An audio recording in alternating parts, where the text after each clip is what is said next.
Hello বন্ধুরা, welcome back to our channel Mithun দার class.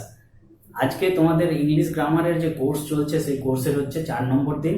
আর আজকে আগের দিন যে টপিকটা ছিল সেই টপিকটার কন্টিনিউয়েশন পার্ট, অর্থাৎ আগের দিন তোমাদের যে ক্লাসটা হয়েছিল সেই ক্লাসে ছিল যে সেন্টেন্সকে কয় ভাগে ভাগ করা যায়, এবং সেটা বেসিক্যালি দুটো ভাগে ভাগ করা হয়েছিল।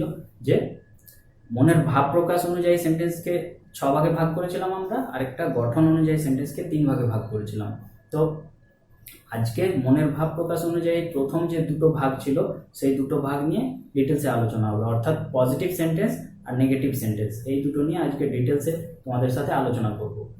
এখন যেটা হচ্ছে তোমাদের সাথে একটা উদাহরণ দিয়ে তোমাদেরকে কিছু একটা জিনিস বোঝাতে চাইবো। সেটা হচ্ছে যে বাংলাতে আমরা যখন কোনো একটা সেন্টেন্স বলি, কোনো একটা বাক্য বলি, যেমন হচ্ছে যদি উদাহরণ দিই এরকম একটা, যে আমি প্রতিদিন স্কুলে যাই, তাহলে এই বাক্যটার মধ্যে কোথাও তোমরা খুঁজে পাবে না যে না বা নয় এরকম কোনো শব্দ এর মধ্যে নেই, অর্থাৎ আমি প্রতিদিন স্কুলে যাই।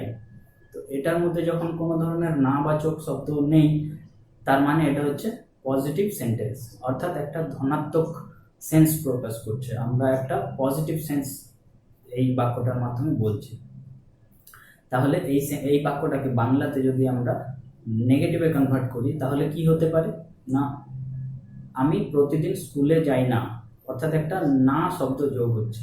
তাহলে দেখো বাংলাতে আমরা যখন কথা বলি তখন কোনো একটা বাক্যকে নেগেটিভে যখন আমরা কনভার্ট করি তখন না বলে একটা শব্দ এক্সট্রা লাগাই সেই বাক্যের সঙ্গে, তখন সেই শব্দ সেই পুরো বাক্যটা নেগেটিভ বাক্যে পরিণত হয়ে যায়।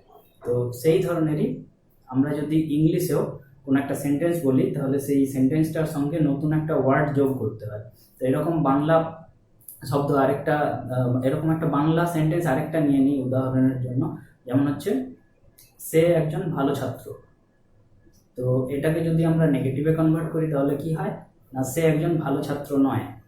অর্থাৎ এখানে কি হচ্ছে, প্রথম সেন্টেন্সটাতে আমরা না যোগ করেছিলাম এবং নেগেটিভে কনভার্ট করেছিলাম, দ্বিতীয় সেন্টেন্সটার সাথে নয় যোগ করছি, আমরা নয় যোগ করে নেগেটিভে পরিণত করছি ওটাকে।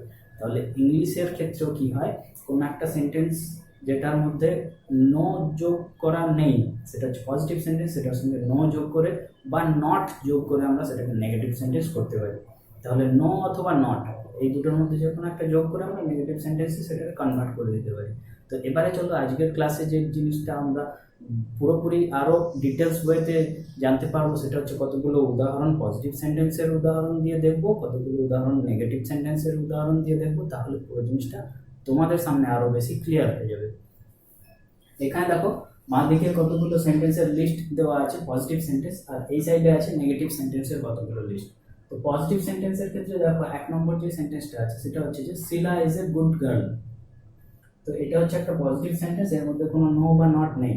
আর এই সেন্টেন্সটার সঙ্গে আমরা যদি যোগ করে দিই শিলা ইজ এর পর যখন আমরা নট যোগ করে দিচ্ছি তখন সেটা হয়ে যাচ্ছে একটা negative sentence, Shila is not a bad girl. এরকম ভাবে যদি সেন্টেন্সটাকে আমরা বলি তো এটা একটা নেগেটিভ সেন্টেন্স হয়ে যাচ্ছে। তো তার আগে আমরা এখানে দেখে নিই যে সেন্টেন্সগুলো রয়েছে পজিটিভ সেন্টেন্স, তো সেই পজিটিভ সেন্টেন্সগুলোকে এক্সাক্ট তার সাথে নো বা নট যোগ করে আমরা নেগেটিভ সেন্টেন্সে পরিণত করে দিচ্ছি। তো এইগুলো একবার আলোচনা করে দিই। এখানে হচ্ছে যে 2 নম্বর অমিত প্লেজ, অর্থাৎ অমিত খেলে, তো এটা হচ্ছে একটা পজিটিভ সেন্টেন্সের উদাহরণ। 3 নম্বরে দেখো দে আর প্লেইং ফুটবল, তো এটা হচ্ছে একটা পজিটিভ সেন্টেন্সের উদাহরণ। 4 নম্বরে যদি চলে যাই তখন আমরা দেখতে পাবো যে I wake up in the morning, এটা একটা পজিটিভ সেন্টেন্স। 5 নম্বরে Kolkata is the capital of West Bengal, তো এই ধরনের সেন্টেন্স যেগুলো হয় সেগুলো সবগুলোই হচ্ছে positive sentence. Raju ate rice, Raju ভাত খেয়েছিল, তো এটা একটা পজিটিভ সেন্টেন্স। নেক্সট 7 নম্বরে চলে আসি the sun rises in the east, তো এটা হচ্ছে একটা পজিটিভ সেন্টেন্স, একটা অভ্যাসগত ঘটনা, এবং এটাকে আমরা জাস্ট ডেসক্রাইব করে বলছি। 8 নম্বরে দেখো রাহুল গোজ টু স্কুল, তো রাহুল প্রতিদিন স্কুলে যায় বা রাহুল স্কুলে যায়, রাহুল গোজ টু স্কুল। তো সেক্ষেত্রে কি হচ্ছে না, এগুলো হচ্ছে সবগুলোই পজিটিভ সেন্টেন্স। এরপরে দেখো প্রথমে এই সেন্টেন্সটার সাথে আমরা নট যোগ করে আমরা প্রথমে আলোচনা করলাম যে Sheela is not a bad girl, তো সেটা হয়ে গেল একটা নেগেটিভ সেন্টেন্স। তারপরেরটা হচ্ছে আগেরটাতে কি ছিল অমিত প্লেজ, তো এটাতে হয়ে যাচ্ছে কি অমিত ডাজ নট প্লে। যে জায়গায় আমরা বলি যে অমিত খেলে না সেটা হচ্ছে এখানে ডাজ নট যোগ করে এই সেন্টেন্সটা নেগেটিভ সেন্টেন্স হয়ে যাচ্ছে। তো নট বা নো একটা থাকছে। 3 নম্বরে চলে আসি। 3 নম্বরে হচ্ছে দে আর নট প্লেইং ফুটবল, তো তারা ফুটবল খেলছে না, তো এখানেও একটা নট পাচ্ছি আমরা। 4 নম্বরে দেখো I do not wake up in the morning, আমি সকালে ঘুম থেকে উঠি না, তো এখানেও একটা নট পাচ্ছি এবং তার ফলে এটাকে আমরা নেগেটিভ সেন্টেন্সের লিস্টে রাখছি। 5 নম্বর sentence, Agartala is not the capital of West Bengal, তো এর আগে আমরা পেয়েছি Kolkata is the capital of West Bengal, তো এখানে আমরা Agartala is not a capital of West Bengal. তো Agartala is not the capital of West Bengal, যেহেতু এই সেন্টেন্সের মধ্যে নট আমরা যোগ করে রেখেছি, সেই জন্য এটা নেগেটিভ সেন্টেন্সের লিস্টের মধ্যে আমরা ধরে নিচ্ছি। 6 নম্বরে দেখো Raju did not eat rice, Raju ভাত খায়নি বা রাজু ভাত খেয়েছিল না, তো এখানেও নট যোগ করে আমরা এটাকে নেগেটিভ লিস্টে রেখেছি। The sun does not rise in the west, সূর্য পশ্চিম দিকে উদিত হয় না, তো এখানেও নট যোগ করে আমরা এটাকে নেগেটিভ সেন্সে ব্যবহার করেছি।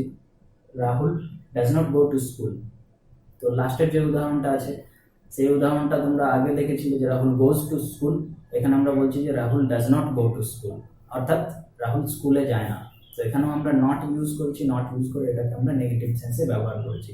তো জিনিসটা হচ্ছে খুব সোজা।